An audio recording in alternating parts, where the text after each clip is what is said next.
Muy buenas noches, doctor Patricio. Bienvenido a este programa espectacular de Noche para Todos TV. Bueno, estamos profesionales del Centro de Terapias Alternativas, como Terapia con Abejas y Lux Day. Pues me llamo Patricio Morales y soy apiterapeuta. Muy buenas noches, señores televidentes. Mi nombre es Jonathan Tenefaguay, soy psicólogo clínico del Centro Lux Day, un centro de rehabilitación de conducta. Buenas noches, queridos televidentes. Mi nombre es Sara Lojano, soy naturópata de aquí del Centro Terapia con Abejas. Bueno, como ustedes pueden darse cuenta, mis queridos amigos, estamos aquí desde el Centro de Terapias Alternativas con este grupo de profesionales que esta noche estaremos tratando un tema muy importante y que hoy está dando problema a muchas personas, como es este tema de la depresión, doctor Patricio. Vamos a iniciar en conversa porque este tema no lo tenemos preparado, pero sin embargo es lo que más tratamos en este Centro de Terapias Alternativas. La depresión pues la tratamos en el aspecto psicológico con nuestro profesional, nuestro compañero de trabajo. Por un lado la parte psicológica y por otro lado la parte física, como es con las abejas, utilizando puntos de acupuntura. Usamos lo que es la desintoxicación iónica, usamos la reflexología, usamos los masajes y tenemos más terapias alternativas, terapias naturales para desbloquear todo aquello que está intoxicando al organismo, todo aquello que está dañando el cuerpo físico. Tal vez, Jonathan, no sé si se podría empezar esta conversación empezando desde las causas. ¿Por qué razón uno tiene estos sentimientos de frustración? Inclusive muchos de nuestros jóvenes, personas adultas, tienen estos sentimientos suicidas. ¿Qué es lo que sucede? ¿Cuál es la causa? Bueno, el trastorno depresivo es parte de los trastornos denominados como trastornos psicoafectivos. Consiste en una alteración del estado de ánimo que es recurrente. Tiene grandes variables y por lo tanto también tiene diversos tipos de causas. Una de las causas principales es un estado permanente de estrés. Cabe recalcar que las razones básicamente son dos. Uno, un origen biológico. ¿Qué quiero decir con esto? Que hay una alteración en la actividad neuronal. Nosotros tenemos en nuestro cerebro la producción de dos hormonas muy importantes para regular el estado de ánimo, las cuales se denominan dopamina y serotonina. Cuando estas hormonas disminuyen, cuando estos neurotransmisores disminuyen en nuestra producción, empieza a generarse los problemas depresivos. La segunda causa es por la estructura cognitiva. Esto es básicamente una serie de ideas y de pensamientos que la persona puede ir desarrollando según la situación de vida en la que se encuentre.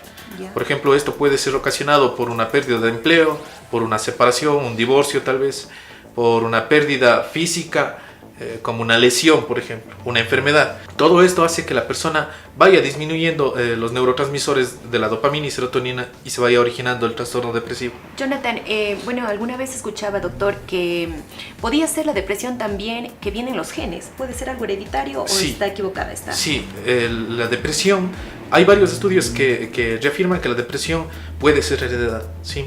Es de hecho en muchos de los casos heredada. Ah, sí. Sí. Ahora bien, hay niños que ya nacen con unas terribles depresiones, pero ¿por qué? Si todavía no tuvieron problemas, todavía no salieron al mundo.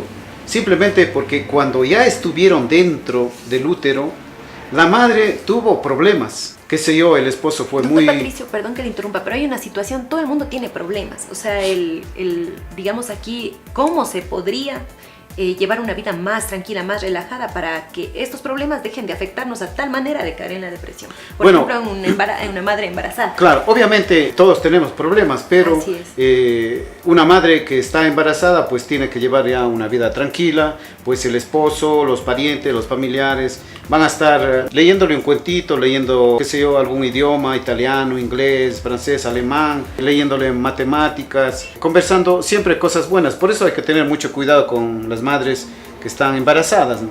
Entonces, si presentamos un conflicto tan fuerte que el esposo es muy grosero, muy abusivo, pues insulta, grita, reta, o simplemente la madre cuando comenzó, pues es una madre soltera, dijo no, pero solo por culpa de y ahora mi vida cómo va a ser, mi vida va a estar dañada, pues socialmente, ¿qué va a ser de mí? Se siente tan arrepentida, pues todos esos sentimientos negativos va a absorber el bebé. Por lo tanto, nace ya un bebé conflictivo, muy deprimido.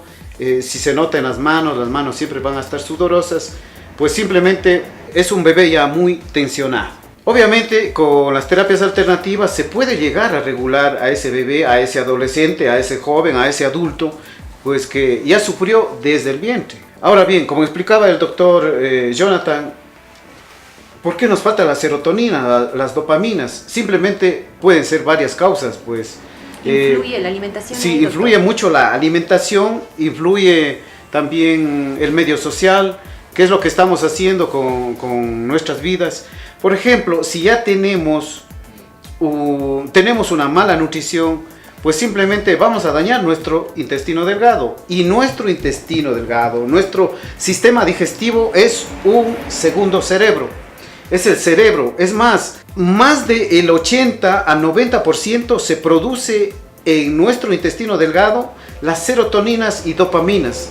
Pero ¿qué pasa si nuestro cerebro no recibe el alimento tan importante como es el triptófano, como es el complejo B, como es el zinc? Pues simplemente vamos a tener esa deficiencia nutricional y cada vez vamos a deprimir más nuestro organismo, cada vez nos vamos a volver más deprimidos. Y obviamente tomemos en cuenta que ser una persona que caemos en depresión, pues simplemente ya somos discapacitados. Así como usted lo escucha, tal vez sea muy fuerte, pero entrar en depresión, pues entramos a una discapacidad. Jonathan, doctor, he escuchado también personas depresivas. Uno piensa, el momento que dice no, tiene que ver un tratamiento psicológico, una ayuda, uno lo mira como una situación de que es imposible, ¿no? Que uno puede manejarlo solo, pero resulta que la persona deprimida, de pronto, esta enfermedad es como el diabetes, es como el colesterol, que necesita primero una aceptación y luego de esto he escuchado medicación permanente. ¿Es verdad esto? Sí, verá, básicamente casi en todos los problemas psicológicos la persona piensa que puede superarlos, pero hay, como usted decía hace un momento, ¿no? Todos en la vida tenemos una cierta cantidad de carga de estrés y de problemas. La diferencia está en que nosotros aprendemos o podemos darnos cuenta de que es una situación patológica, es decir, que ya se trata de una enfermedad, como decía el doctor, que le discapacita a la persona cuando afecta en 3 áreas de la vida de la persona. Ya. Primero, puede afectarle el área laboral o académica, ¿sí? Ya. Segundo, le afecta el área social, es decir, tiene muchos problemas con los amigos o tiene ya un aislamiento total de la sociedad. Y la tercera es si le afecta en el área familiar. En estas 3 áreas... Tocaría ahí un ratito, entre paréntesis, el tema, por ejemplo, de los adultos mayores. Muere la pareja y después de un tiempito muere la otra. Es que la depresión es una de las enfermedades psicológicas que tiene mayor impacto en la persona. Es decir, le deteriora tanto física como mentalmente a la persona. De hecho, hay una gran prevalencia de intento de suicidio a nivel mundial. Según la Organización Mundial de la Salud, cada 40 segundos hay un suicidio en el planeta. Entonces, mientras estábamos conversando, muchas personas deben haberse suicidado.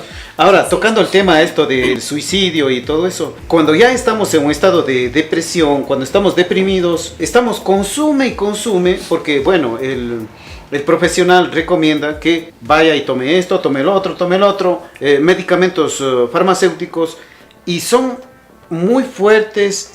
Hemos visto cómo estos medicamentos influyen más todavía en la depresión. Acá nos llegan pacientes idos, pacientes zombies, sí. No, como mucho. Zombies, están ahí como que no reconocen el lugar, como que, o sea, están demasiadamente idos. ¿Pero por qué? Porque estuvieron consumiendo antidepresivos y eso les obliga a ellos a que tengan tendencias al suicidio. Y llegamos incluso a ver noticias, y es horrible, ¿no? Ver cómo un padre que es policía, pues discute con la mujer, y eso es hace poco nomás en Babahoyo. El padre, delante de la madre, le coge al bebé, a un bebecito de 6 meses, creo, 8 meses, eso está en las noticias, y le lanza del puente hacia el río, delante de la madre. Imagínense cuán deprimido está esa persona, o sea, es un demente. Es ya un discapacitado social. Ya, generalmente, como usted respondiendo a la pregunta de donantes, sí se recomienda una medicación permanente. Se recomienda. Sí, pero según la medicina tradicional, se podría decir. Ya. Alopática. Sí, se emplean lo que se denominan como bloqueadores de la recaptación de la serotonina, que hace que se incremente la cantidad de serotonina en el cerebro y por obvias razones la persona mientras está consumiendo la medicación se siente bien. Mantiene estable, digamos. Se siente bien la persona. El problema es que cuando se deja de tomar la medicación, la cantidad de serotonina en el cerebro empieza nuevamente a disminuirse y por obvias razones la persona vuelve a entrar en el estado de depresión. El problema también es que en muchas de las ocasiones la persona llega al grado de automedicarse porque cada vez la persona necesita dosis un poco más fuertes para sentirse mejor, y es por eso que hay algunas personas que están consumiendo antidepresivos y llegan incluso a veces a intoxicarse con los antidepresivos. Llegan a tomarse tal cantidad que llegan incluso hasta a morir las personas. Jonathan, perdón que interrumpa, en cuanto a, estamos hablando ya de las causas, un poco de la medicación, ¿cuál podría ser en el campo de la estructura cognitiva? ¿Cómo luchar contra estos pensamientos? ¿Cómo lidiar? Porque realmente uno tiene un problema y uno se enfrasca, realmente que cuando llega uno a un nivel en el que no puede, pues simplemente eso está en la cabeza de uno dando vueltas, maquinando cómo salir de esto, cómo luchar contra esto, Exacto. Cómo trabajar en ello. Y eso viene acompañado a la pregunta que hacía usted hace unos momentos, que era la persona no acepta que tiene un problema, ¿sí? Así es. Y es muy complicado que la propia persona sea la que llegue a autodebatir estas ideas que se denominan ideas irracionales.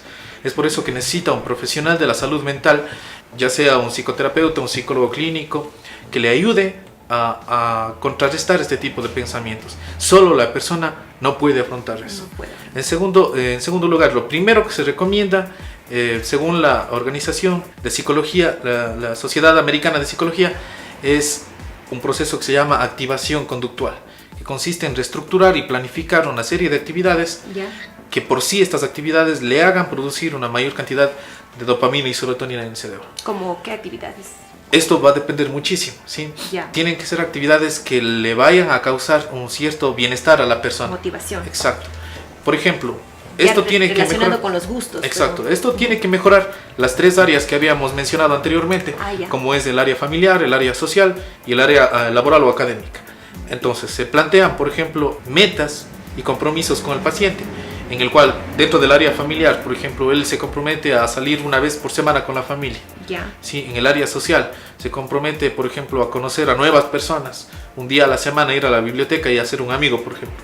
Sí, en el área académica o en el área laboral, se compromete a alcanzar metas, por ejemplo, desarrollar un proyecto, ganar cierta cantidad de dinero, pero todo planificado. ¿Sí? Muchas personas se encapsulan en el decir, chuta, estoy sin dinero, no sé qué hacer. Y ese pensamiento lo mantienen ahí, pero nunca llegan a tomar la acción, ¿sí? ¿Por qué? Porque ellos han desarrollado una estructura cognitiva, ¿sí? Y muchas de las ocasiones es rígida y está lleno de pensamientos irracionales. Doctor Jonathan, ¿influye la soledad? Sí, va a influir muchísimo, pero esto va a depender de cada sujeto, de cada individuo, ya que cada uno tiene un organismo diferente y una estructura mental diferente. Cada emoción que siente una persona durante su vida es causada por hormonas y neurotransmisores. La tristeza, la felicidad, el miedo y la ira son netamente producción de neurotransmisores y de esta actividad en el organismo. El cómo manejemos nosotros estos neurotransmisores va a depender de la estructura cognitiva, ya que el ser humano es un ser que se denomina un ser holístico, es decir, es parte física y parte mental. Doctor Jonathan, estamos viviendo un tiempo diferente al nuestro. Yo me considero ya de unos añitos atrás. Realmente la tecnología es lo que está invadiendo a nuestros jóvenes. Esta situación. ¿Por qué se considera? Porque no, pues yo del celular lo tuvimos hace poco. Ya nuestros niños y nuestros jóvenes crecieron ya con la tecnología, con los celulares, con los teléfonos inteligentes y todo esto. Entonces, un poco va, ya es otra era, digamos así, es otro modo de vida. Quizás es una vida un poco más sedentaria de nuestros niños, de nuestros jóvenes. ¿Y cuánto afecta esto a su personalidad, a su ego? ¿Cuánto esto de los likes y todas estas situaciones, cómo está afectando a nuestros jóvenes realmente en la actualidad? Y como padres, ¿qué podemos hacer para ayudarles de alguna manera? Bueno, ya pues realmente uno va a unas reuniones y los chicos están todo el tiempo solamente en el celular, conversando al frente, pero a través de los celulares. Es muy rara vez que se los ve jugar, moverse. Es una vida mucho más sedentaria. ¿Cómo afecta todo esto, Jonathan, a los jóvenes? Como usted lo dijo, estamos atravesando una era de desarrollo tecnológico impresionante. Comunicarse con una persona de otro país es muy sencillo, lo podemos hacer en segundos. Algo que antes se tardaba durante semanas enteras, ahora lo hacemos en menos de un minuto. Sin embargo, hay un gran problema. A pesar de que la tecnología es tan imprescindible en la vida cotidiana de nosotros, es tan buena, hay un problema respecto a las redes sociales. Así es. Lo que ocurre es que los niños, desde que son pequeñitos, van desarrollando una estructura mental respecto a algo que se denomina estereotipos. ¿Qué son los estereotipos? Son impresiones que ellos piensan que tienen que dar a los demás. Aceptaciones que necesitan. Exacto. Así es. Ahí es cuando se desarrollan muchos de estos problemas depresivos también, o los trastornos del estado de ánimo.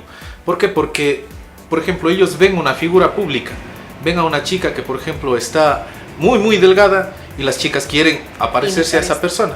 Entonces, ¿para qué? Para generar una aceptación social. Entonces, hay una alteración en el área social, como habíamos mencionado anteriormente, ¿sí? Entonces, ¿qué es lo que va a pasar? Ahí puede desarrollar la persona muchos de lo que se denominan trastornos alimenticios, pero por una autoimagen negativa. Y obviamente esto le va a hacer que la persona empiece a desarrollar sintomatología depresiva. Igual con los jóvenes que son varones, por ejemplo, siempre hay un estereotipo de el que tiene que ser, por ejemplo, un macho alfa, por ejemplo, ¿sí?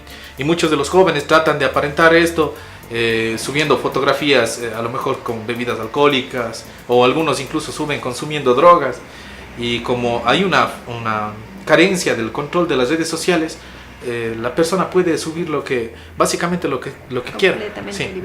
¿Para qué? Para generar la aceptación de un grupo social en el cual ellos tienen dentro de la red social, ¿sí? Dentro de Facebook e Instagram, por ejemplo, estas personas buscan siempre la aceptación que no se consigue en el área familiar. Eso iba a decirle, claro, la carencia afectiva en el hogar. Exacto, las carencias afectivas cuando uno es adolescente siempre van a tratar de ser compensadas por el entorno social, es decir, amigos y conocidos. El problema es que se ha venido generando un deterioro en las relaciones familiares, que no es de inmediato, sino que es con el pasar de los años. Como decía el doctor, ¿para qué le voy a llevar al cine a mi hijo, por ejemplo? ¿O para qué le voy a llevar de paseo?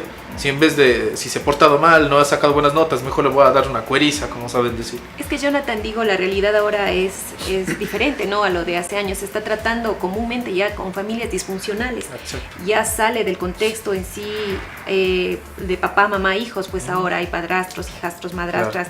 Claro. Bueno, un sinnúmero de familiares que se acercan a nuestros hijos, entonces trabajando desde ahí, pero ¿de qué manera? Para poder solucionar estos problemas de nuestros jóvenes. En primer lugar, lo que nosotros siempre les recomendamos es eliminar totalmente las actividades violentas hacia los muchachos, hacia los niños y a los adolescentes. Muchos todavía tienen actualmente la estructura cognitiva, ese pensamiento irracional de decir, tengo que darle duro a mi hijo para que sea una buena persona. Y dicen, muchos de los padres me han dicho a mí, oiga, pero si a mí me han criado a punta de palo, dice así, pero no se da cuenta de que esa persona está llena de trastornos mentales, claro, y de trastornos afectivos, tiene muchas carencias, le trata mal a la esposa, a los hijos, a los vecinos, a los amigos, tiene problemas con los primos. Entonces es una persona caótica y él piensa que está bien. Y dice, yo soy una buena persona porque trabajo, le llevo comida a mi casa. Claro que puede ser funcional, pero no quiere decir que sea una persona saludable mentalmente. Así es. ¿Sí? Esto hay que darnos cuenta. La mayor parte de las veces nosotros no somos conscientes de los problemas que tenemos. Es decir, yo puedo tener un problema social y no me doy cuenta. Así es. ¿Sí? Puedo tener un problema familiar y tampoco me doy cuenta porque ya estoy acostumbrado a esto. Dentro del tema de la depresión hay que recalcar que alrededor del 20% de la población mundial sufre este trastorno. Es decir, de 10 personas que usted conozca, dos personas tienen un trastorno depresivo, pero usted no se da cuenta. Puede que sea su hijo, su primo, su sobrino, y nosotros no nos damos cuenta. ¿Por qué? Porque estamos acostumbrados a que él sea violento, estamos acostumbrados a que grite, que se pelee con los papás, porque ya se nos ha hecho normal. ¿Sí? Entonces, ¿usted cuándo ha estado deprimido? ¿Se deprime? ¿No se deprime? Todas las personas nos deprimimos. El punto es cuando ¿cómo se sale de la depresión? Es justamente, verá, eso hay que diferenciar, porque deprimirse es Sería normal. para todos. No, yo estoy preguntando cómo se sale de la depresión. Claro, generalmente usted cómo se sale de la depresión. Justamente haciendo las actividades que a uno le agrada, ¿sí? Eso es justamente la activación conductual. Por ejemplo, si yo me siento triste, puedo salir a trotar. El primer paso, Jonathan, ¿no? Puedo tocar música, sí. Cambiar de entorno, cambiar de música, cambiar de alimentación. Claro. Inmediatamente. Yo pienso que el momento que usted empieza a sentirse ya que sus fuerzas le abandonan, es el momento de actuar. Sí, y hay una técnica que nos sirve muchísimo para el control. Se llama entrenamiento en solución de problemas. Justamente lo que el doctor me preguntaba en este momento. Hay una técnica que es muy sencilla que se trabaja con los niños, que consiste en que el niño aprenda a darse un alto a la emoción. ¿Sí? ¿Por qué? Porque cuando yo estoy sintiendo una emoción de depresión, lo que pasa es que mi actividad neuronal está produciendo una alteración en mi organismo. ¿Sí? Entonces, lo primero que tengo que hacer es decir alto. ¿Por qué nosotros tenemos tantos problemas en la vida? Porque no aprendemos a detenernos en su debido momento. El segundo es respirar. ¿Por qué? Porque eso hace que se incremente la oxigenación al cerebro, lo que me permite el tercer paso, que es pensar. ¿Sí? Si yo estoy con un problema, tengo que primero detenerme, respirar y pensar en la solución. Qué bien. Qué bien. Dentro de todo esto, tal vez, bueno, ya cerrando un poco esta conversación, que creo que serviría para otro programa también, porque está muy interesante, muy extensa, interesante también, muy interesante. Me ha fascinado este tema, en verdad, desde el punto de vista de quiero preguntarle a usted, ¿usted cómo sale de la depresión? Cuando está por deprimirse, ¿qué hace? Bueno, yo me ¿Se deprimo. Generalmente me deprimo. Lo que hago cigarrillo, tal vez? Tampoco es leer, cambiar de ambiente, buscar a mi hija, salgo de la casa. Me pongo a bailar. ¿Se va de paseo? Lo que sí, lloro un momento y de ahí sí digo no. Esa es una gran ventaja de las mujeres, ¿no? Lloro y me pasa. Ajá, y claro, cambio ese momento del entorno. Eso es parte de los paradigmas que todavía mantenemos en la sociedad. Como dice el doctor, es fácil para una mujer llorar, pero a los niños aquí se les crían desde chiquitos diciendo los hombres no lloran. Y eso no le permite generar una catarsis al varón. Por eso es que tiene tantos trastornos Sarita, emocionales. ¿qué hace para no caer en depresión cuando está ya a punto de deprimirse? Llorar y después vuelta a hacer cosas que me gusta, salir, conversar con mi familia, pasar con ellos, con mi sobrino especialmente. Qué lindo. Ya. Al señor Paul, que está en el público, le vamos a preguntar cómo se sale del asunto de esto de la depresión, cuando ya está cayendo en depresión. Bueno, yo, doctor, sabe que me voy a la cocina y me pongo a pelar cebolla, no me queda de otra. A llorar. Lloro, me desfogo y luego me voy a correr, a hacer ejercicio. Qué bien. Y divertirme con mi familia. Bueno, hay que buscar ayuda, ¿no es cierto? Ya sea en la naturaleza o también, bueno, aquí les damos en el Centro de Terapias Alternativas, les estimulamos la producción de serotoninas, de dopaminas, le ayudamos a equilibrar el sistema nervioso central a través de puntos de acupuntura con la terapia de abejas. Bueno, tal vez algo más, Jonathan, sí. Sí, justamente lo que respondiendo nuevamente a la pregunta que estábamos tomando el tema de antes, es muy normal, somos seres humanos y todos tenemos errores, todos cometemos los mismos actos siempre y por ende todos nos vamos a sentir mal en cierto momento de nuestra vida. Se vuelve patológico cuando afecta a mi familia, a mi trabajo o en mi área social, a mis amistades, por ejemplo. Eso ¿sí? Iba a decir, para resumir un poco, fijarnos un poco más, observar más a nuestros seres queridos, a nuestras amistades. En el momento que se vuelve patológico sería tocando estos 3 puntos que dice Jonathan: familiar, social y laboral. Y laboral. Y lo importante también, perdón, doctor, paro, respiro y pienso. Sería muy importante para poder salir de los problemas quizás eventuales que diariamente tenemos que luchar como personas. A muchos de nuestros queridos amigos que están viendo este programa, quisiera preguntarles, ¿usted cómo sale de la depresión? Tal vez está para salir de la depresión, está comiendo. Usted para taparse de la depresión, para esquivar la depresión, come más, come y come y come, se refugia en la comida. Eso queda en pregunta. Gracias amigos por estar con nosotros. Recuerde que sus preguntas, sus sugerencias, simplemente usted nos hace llegar a través de las redes sociales. Nosotros en esta noche con este tema tan importante de la depresión, más adelante estaremos viendo las estrategias y todos los caminos que se buscan aquí en el Centro de Terapia Alternativas, junto a este grupo de profesionales que estamos viendo todas las soluciones para que usted mejore su salud. Siga con nosotros, seguimos en Noche para Todos TV.